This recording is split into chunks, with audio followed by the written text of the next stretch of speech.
North Korea's young leader with his military men on Friday, declaring it might be time to go to war with the United States, posing next to a map that drew lines to places like Hawaii and California. The time has come to settle accounts with the U.S. imperialists, the North Korean leader Kim Jong-un was quoted as saying, listing U.S. bases in South Korea and Guam, and declaring his military should mercilessly strike the U.S. mainland. North Korean television broadcast martial music with dramatic scenes of its million-man army, the fourth largest in the world, in action. It was theatrical, staged, and to some just a little too scary. China's foreign ministry suggested now might be a good time for everyone to turn down the temperature. Maintaining peace and stability of the Korean Peninsula, as well as Northeast Asia, serves the common interest of all relevant parties. And it is also a joint responsibility.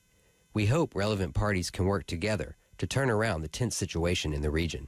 Clearly, China considers the U.S. decision to send its nuclear-capable B-52 and B-2 aircraft on practice bombing runs over South Korea as unhelpful.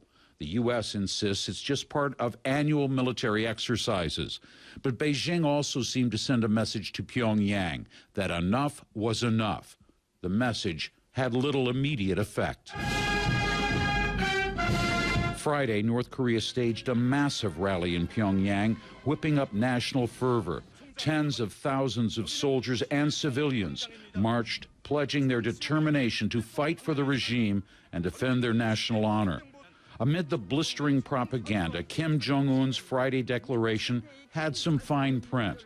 All the talk about all-out war with America was conditioned on what they called a reckless provocation on North Korea itself. Former U.S. Secretary of State Colin Powell was in Seoul this week, and he pointed out that any North Korean attack on South Korea, much less the United States, would provoke what he termed a regime-ending response. It's also worth noting that regime preservation has always been North Korea's and the Kim dynasty's paramount goal. Jim Clancy, CNN, Seoul.